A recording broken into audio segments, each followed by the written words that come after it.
Blake, do you want me to tell you a story? Toby, story time is my favorite time. Welcome to the ChurchGear podcast, where we pull the tech director out of the booth and onto the stage to share the most outlandish stories and hidden wisdom from the tech trenches. And now, here are your hosts.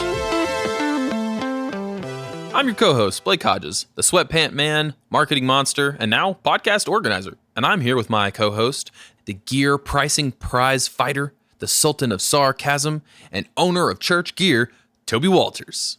Who was writing this copy? You know, a brilliant person. I think it must have been Brian or you. I mean, accolades aside, you might not lose your job on this very opening intro episode of the ChurchGear podcast. Not losing my job is what my wife says before I walk out the door each day, so that's great. I mean, somebody's got to bring home the bacon. I know. Well, she brings home the bacon, but I get a lettuce leaf every now and then. So I'm sure our listening audience is like, what the heck is ChurchGear? And I was triggered with a memory that I feel like it was the moment that the light bulb went off for who we are and what we do.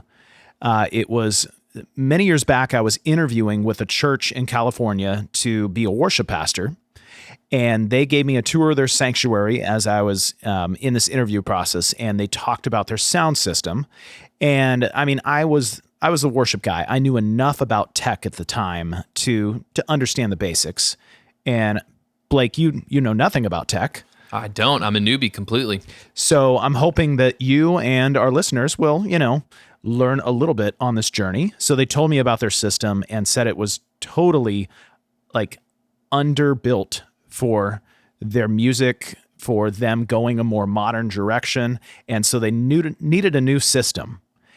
And they said the quote they got was $150,000 for a new system. Oh, that's a lot of money. That's like one of your lunches. One of my lunches with 14 tacos, $150,000. There we go. It's all tacos all day. It's actually really funny because somehow he finds like immaculate lunches for $5. Continue. So this church did not have a $150,000 budget. They're more in the $30,000 range.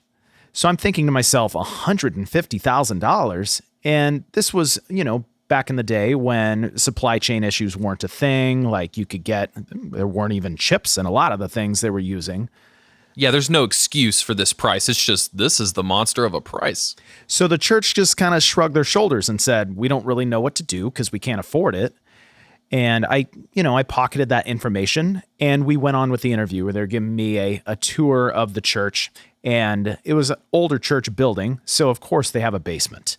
I mean, what can you not find in a church basement? VBS materials, all the old church equipment that's been used, and probably some of the pastor's books that didn't sell. But don't tell them. So in this church basement, there was a collection of, at first, what I thought were suitcases. They look like vintage suitcases. Where do you think the missionaries put all their stuff, man? I mean, it must have been that. But I asked them, what are these suitcases? And they said, oh, those are our handbells. And I said, well, when was the last time you used handbells? And they said, honestly, we're not sure. None of us were here the last time the church used handbells. And I said, well, I wonder if the handbells are worth anything. Have you ever thought of selling them? And they really hadn't. And they're like, do you think they're worth anything? And so we went on in the interview. Again, I pocketed that information. I, that night, began doing some research online, and I discovered, yes, in fact, these handbells are worth something. And fast forward, they did not hire me. Oh, man. I mean, I really feel like they missed out on an opportunity, as I'm delightful, Blake. Oh, yeah. I mean, this was the worst move of their life, but the best one of mine, because otherwise, who knows where you're at? I ain't got no job at this point. So a couple months later, their new hire, they do hire another worship pastor. He calls me up and says, hey, so we got these handbells. And I'm thinking, he's trying to pawn them off on you. I'm thinking, yes, you do. I remember these handbells. And he says, what do you think these things are worth? And I said, well, doing a little research, I think they're worth thousands of dollars. And so I asked the pastor a few months later, we maintained a friendship, and I asked him, and he said, yeah, we sold them for $9,000. Oh my gosh. So there was treasure sitting in their basement, and they hadn't used them in 30 years. So they parlayed that $9,000 into a down payment on a system, and they were able to buy, a few things used that they could, and then change their design completely. They were able to sell more things. And I realized every church in America has that storage space, that closet, that basement. They are shoving the old gear somewhere, and sometimes nobody even knows when the last time it was used. Oh, it's coming out in crevices, closets, storage containers. Hopefully it's not in the dumpster because they're like, well, I guess we're never going to use it. It's everywhere. So as you can tell, we love stories of tech directors, fun and funny moments with churches and live productions. And we really just want to pull that church director out of the booth and put them on stage, put the spotlight on them. Let's get these stories out, and let's all just have a good 30 to 45 minutes laughing about these just fun and funny things that happen. Yeah, if you were leaving a show, concert, you just got done mixing it and you're like, man, I'm tired. I'm going out with the crew to hang out. And you're just talking about all the madness that happened during the show. When that fader popped right off, when that mixing card shot out of the ejector, when the amp blew like R2-D2 getting shot with a laser. You are using the worst representation of technology possible. I don't know. I just hear these stories where things go wrong in the shows, and I've decided that tech directors are basically magicians at the way they fix things on the fly. They are like the smartest people ever.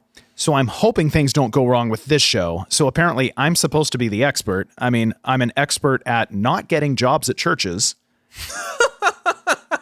That's true, but you are also a former worship pastor.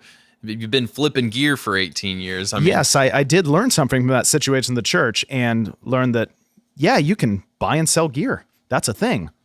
Well, and you're a treasure hunter, man. You see value in everything, and it's a thing I've picked up where you think, oh, I can't really use that, or no one's going to care about that. I flipped a couple of my couches after learning how you flipped gears. It's got value in churches. They've got gear with value, but who has the time to sell all that? They don't have time. I'm basically the Indiana Jones of the tech industry. Ooh, I don't want to give him that, but you are the treasure hunter finding the gear. Yeah, I guess I'll give it to you. And Blake, if I am Indiana Jones, I think that would make you Short Round, the cute little sidekick that doesn't really know anything but gets himself into sort of, hapless situations. Oh, yeah. Well, where's the comedy going to come on the adventure? You need something to laugh at while you're working. So I am first full-time hire here, the brand defender, the marketing guy who knows nothing about tech, but I really do enjoy learning along the way. And you also know nothing about pop culture. Well, that can be debated. I am a movie critic, but apparently anything that came after 2014 doesn't matter. It's just before. Have you seen any Indiana Jones films? I have not. Oh my gosh. And for our audience, this is not some shtick. Really, Blake does not know pop culture. Now, I did not have time to watch Indiana Jones because you made me watch all 10 seasons of The Office. And you're welcome for that. And I actually really did love it. It was great. But there's not a lot of watch time left when you're doing all of those seasons. So we hope you'll join us along the way for some fun, insane stories, for some live mixing mishaps that go awry, and suddenly you're having to do some duct tape on a mixing board so whether it be the pastor or the pop artist on the stage doesn't blow their lid and the concert or the service go awry. Because there's a lot of them out there, those stories. And being in Nashville, we just have a lot of friends that we can pull in on this podcast. And boy, do we have some stories with some names attached to them for those of you that like, some of this insider information on these major events. Yeah, we're not making sausage here, but we are making live sound. And we've got the deets on how some of this has gone and how some of it didn't go because it didn't work. I will say the amount of times that people just figure stuff out on the fly is inspiring, and I hope you'll be inspired as well. And the amount of times that you are going to get fired on this podcast will be shocking. The over-under for it is set at 522 for our first year in 2022. All right, so that sounds kind of cool. I'm a little interested now. Toby, what should I do? I mean, now that Netflix has raised their prices, I think people should find a subscription that is free. I know, and Hulu raised their price on me. I have to pay for ESPN Plus to see Brady's documentary. I'm running out of money. I need a free subscription. I think they should start with the ChurchGear podcast. Why not? I mean, all these great stories, all the great deets. Why wouldn't you subscribe? Hit that button, click that bell, whatever's on your podcast app. If you've survived Sunday, hey, congratulations. Now hang out with us for a little tech breather. Thanks for listening. And hey, congratulations on surviving Sunday. If you happen to make it through next Sunday as well, join us again for your weekly Tech Breather.